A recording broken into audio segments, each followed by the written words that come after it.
in sports, the biggest pay-per-view ever, the all-time biggest gate, the largest ever closed-circuit distribution, theater distribution, the crowd of 40,000 people at the Alamo Dome, largest paid attendance for a boxing event in nearly 15 years, the all-time highs for Showtime TV ratings. This is, as a side note, the second straight year of Showtime ratings improvements.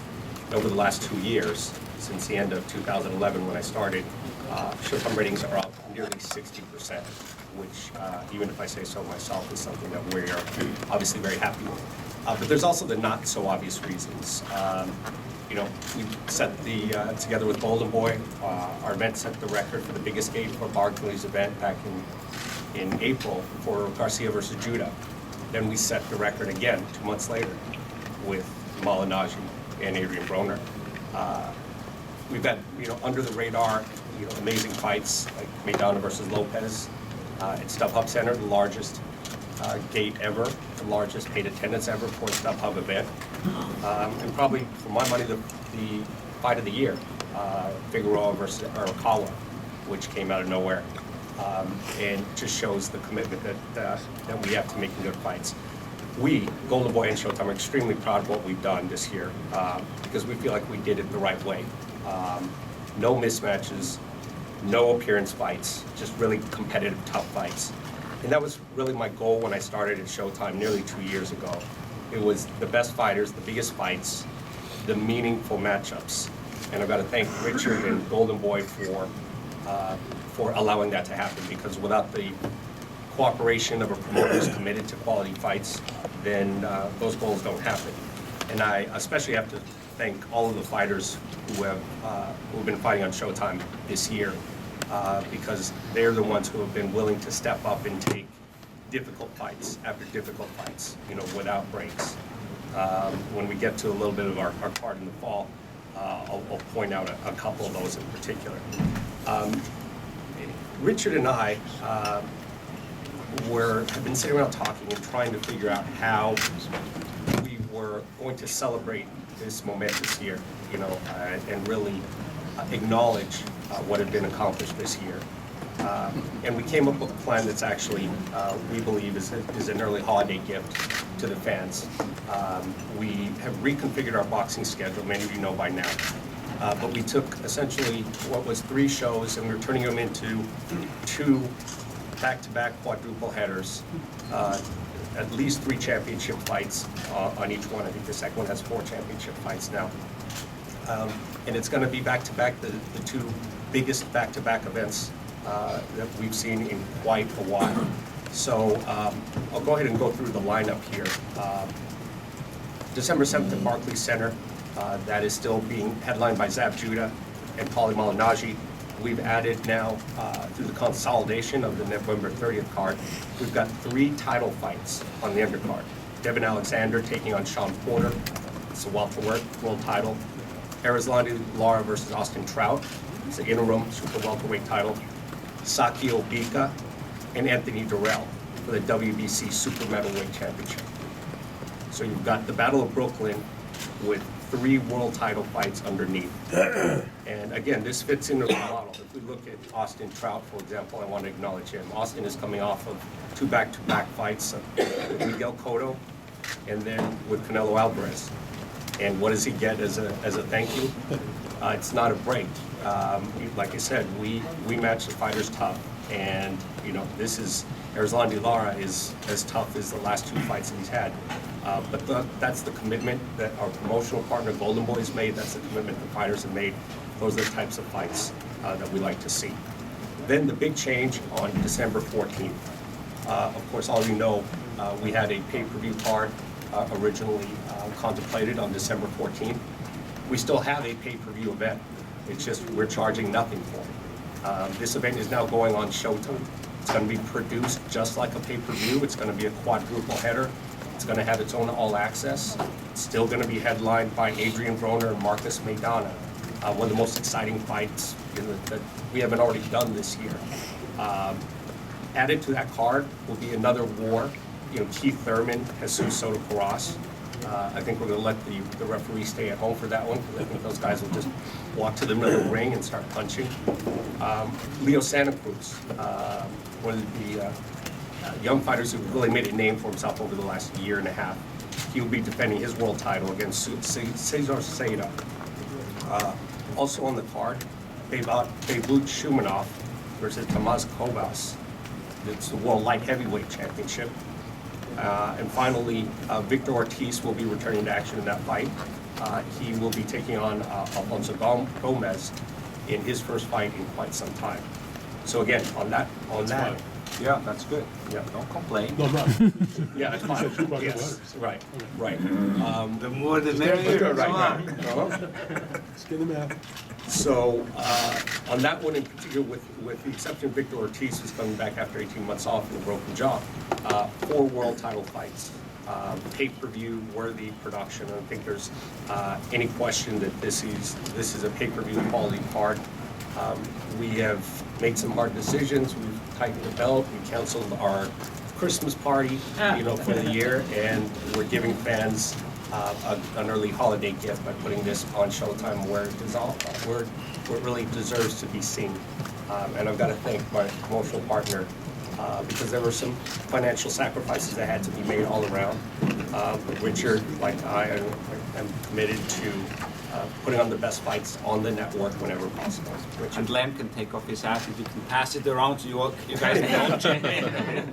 No, this is really quite amazing. I mean, this is, did I think that the Broner pay-per-view was going to do 500,000 homes? No. But did I think that the Broner pay-per-view is going to do somewhere in 200,000, 175, 200, 225,000? Absolutely. To be able to put that card together, pretty much with Broner, Maidana, Thurman, Soto Caras, Leo Seda, and then Shumanov and Victor Ortiz, is clear. It's a pay-per-view card. And I do not remember. I do not remember in the history since we've been promoting that there was any live network card with that kind of lineup. And I think it very much shows the commitment Showtime has, and I want to thank Steven and Matt Blank, and particularly as well Leslie Moonves, the CEO, Chairman and CEO of CBS, the parent corp, who has a strong commitment to the sport, and first and foremost is a fan of the sport, goes to the fights, enjoys it, takes his friends and his family there, and I'm just thrilled to be able to do business with partners like that, and for them to be able to come up at the end of the year, you can just imagine with the necessary funds to do that is absolutely spectacular. And it's not that we really canceled that any of the guys is not going to be busy, because Devin is on the Barkley card, so we just rearranged everything. And I think this is a one-two punch. Thank you to the fight fans on behalf of Showtime, on behalf of Golden Boy, in what has been an absolutely spectacular year. Now this fight will not be in Vegas. No, this fight will be at the Alamo Dome, at the big setup at the Alamo Dome in San Antonio on December the 14th. San Antonio is excited or thrilled to have this fight back. San Antonio has become over the past 12, 18 months for us like home away from home. Tremendous fight fans there, and I know they're going to be embracing one of the greatest cards, one of the most action-packed cards we have ever put together. Stephen, how much did the success of the Mayweather fight, the pay-per-view, contribute to moving the 14th off pay-per-view? It really, it was unrelated, to be honest. We just, none of us were completely thrilled with putting that final pay-per-view. We really thought that Broner, while he is a star, can benefit from the widest possible exposure still, even at this point. So we will see Adrian Broner on pay-per-view in the very near future. That's a financial reality. But right now, we're just happy that we could find enough quarters in the couches to put together this event back on Showtime Network. Mark Bocardi, who actually approached Broner, I mean, he's the head of Indie Man, who is distributing all the pay-per-views for the cable industry.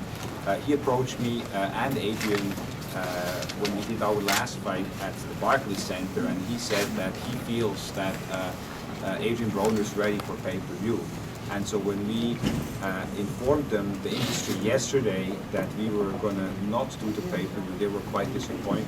Because they were obviously looking forward to have another pay-per-view in December. But I think this is really the best for Adrian, the best for the fight fans, and the best for everyone to give that card the opportunity to be watched by as many people as possible.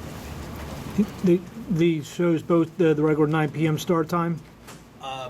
More likely with a quadruple header, we're probably going to be starting slightly earlier, probably 8 Eastern. That's not for sure, so, but I think that's my preference. Steve, on that 14th show, though, in all seriousness, is it 2 quadruple headers? It will be one of those will be an extreme fight. Which one, Shumenov or? We're still working on it. But I mean, when you say one of them will be. One of Ortiz or Shumenov. Fair enough, okay. If you want to name the opponents again for Santa Cruz, Shumenov, and Ortiz. Cesar Seda for Leo Santa Cruz, Puerto Rican. Tamas Kovacs for Beirut Shumenov. And Alfonso Gomez for Victor Ortiz. Is it most likely? It seems like it would most likely be Victor on Showtime, given his name recognition compared to Shumenov. Yeah, but Shumenov is a world title fight, so so we'll see. They'll arm wrestle for it. I like Shumenov. We have a question from the phone. Go ahead, Steve.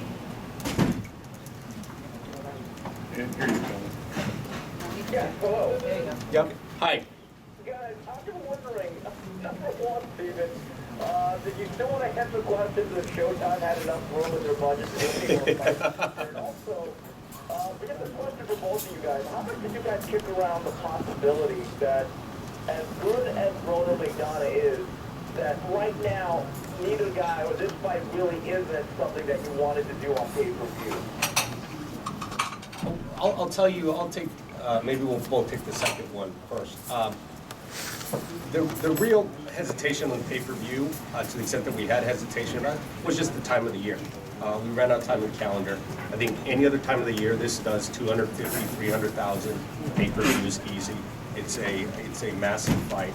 It's the best matchup for Broner right now. So it was unfortunate scheduling the calendar. That's really the only thing that caused us to be at all hesitant about putting out. Is that fair, Richard? Yeah, I think that's fair to say, and yes, you're right. As it relates to the money, I know that your competitors, Steven, were like sending around memos saying that you shot your whatever, and that you are out of money, and look how stupid those guys are at Showtime, spending all the money, and then they have nothing left. Well, nothing left is pretty good for December 7th and December 14th. I would say that Broner Maidana is without any question, the best TV fight on live TV right now, from a matchup point of view, but from a significance for the sport, from an impact it has on the sport as well. This is as good as it comes. I cannot imagine a better live fight than Broner against Maidana. Then, One more question before I go here. Alfred Angulo, did Jorge Melendez in essence price himself out of this particular class? Yes, he did, and so we moved on. We're going to be sitting down with Alfredo and planning on doing something probably in January, maybe from Los Angeles, with Alfredo Angulo, and then obviously we have Molina as well, the 154-pound IBF world champion. So we're going to see what's going to happen, what's going to be happening with him.